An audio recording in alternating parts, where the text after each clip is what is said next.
રેન્જમાં જે સમાવેશ થયો છે અને આજે પહેલા દિવસે તમે જ્યાં આયોજન શું કહેશો? ગઈકાલે તમે જોયું છે ગૃહ વિભાગનું જાહેરનામા મુજબ રાજકોટ રેન્જમાંથી મોરબીનો સમાવેશ બોર્ડર રેન્જમાં કરવામાં આવ્યો છે અને એ પ્રમાણે બનાસકાંઠા રેન્જમાં પાટણ, વાવથરા અને બનાસકાંઠા એનો સમાવેશ કરવામાં આવ્યો છે. એટલે આ જાહેરનામાના આધારે આજે મેં મોરબી જિલ્લાનો ચાર્જ લીધો છે અને એમાં આજે તમામ અધિકારીઓ જોડે એક મિટિંગનું આયોજન કર્યું છે. એમાં છેલ્લા 4 થી 6 મહિનામાં થયેલા ક્રાઇમની સમીક્ષા કરવામાં આવશે.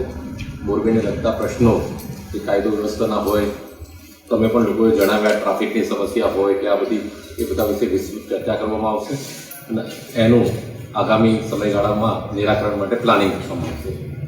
આ પ્રસંગે મોરબી અને કચ્છની જનતાને આપના તરફથી કોઈ સંદેશ?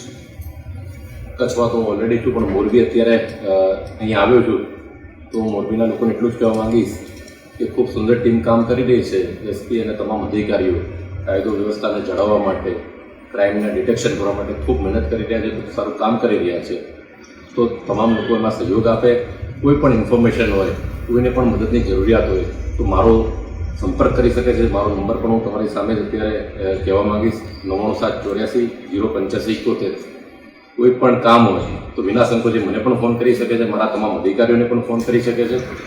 અને ખાસ તો હું કહેવા માંગીશ કે આપણા જે યુવા મિત્રો છે, કોલેજમાં જાય છે અથવા તો સમાજના આગેવાનો છે, ક્યાંય પણ કોઈ દૂષણ જણાય, ડ્રગ્સને લગતું દૂષણ જણાય તો તાત્કાલિક અમારા અધિકારીઓને જાણ કરે અને એના પર ત્વરિત એક્શન લઈશું. કારણ કે આ બાબતે હું એકદમ મક્કમતાથી કામ કરવા માગું છું અને આ દૂષણ દૂર કરવા માટે અમારી ટીમ કટિબદ્ધ છે એ જણાવવા માગું છું. સાહેબ, રાજકોટ રેન્જમાં જે આરએસએલ જે કાર્યરત છે એવી જ રીતે આપણે અહીંયા કાર્યરત રહેશે કે કેવી રીતે?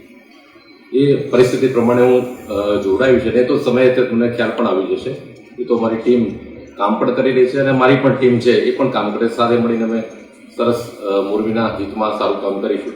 સાહેબ, છેલ્લા મહિનાઓમાં રાજકોટ રેન્જમાં જ્યારે જે મોરબી જિલ્લો હતો ત્યારે એક ખનિજ માફિયાઓ સામે બહુ સારી કામગીરી ઘણી જગ્યાએ થઈ છે. એક ખનિજ માફિયાઓનું દૂષણ છે અને બીજું ડ્રગ્સનું દૂષણ છે, તો આ બે માટે આપણે કઈ રીતે? ડ્રગ્સ માટે મેં તમને અગાઉ પણ જણાવ્યું કે ખૂબ અમે મક્કમતાથી કામ કરી રહ્યા છે અને સારામાં સારું રિઝલ્ટ પણ આપી રહ્યા છે અને આ ટીમ પણ જરૂર આપશે. અને ખનિજ માફિયાઓ કે ખાણ ખનીજની તમે વાત કરી તો એની અંદર જે કામ ચાલુ છે અત્યારે એકદમ કડકાઈથી કામ થઈ રહ્યું છે. એ ટીમ એકદમ આના ખૂબ વધારે સારું અને સરસ કામ કરશે, મને વિશ્વાસ છે.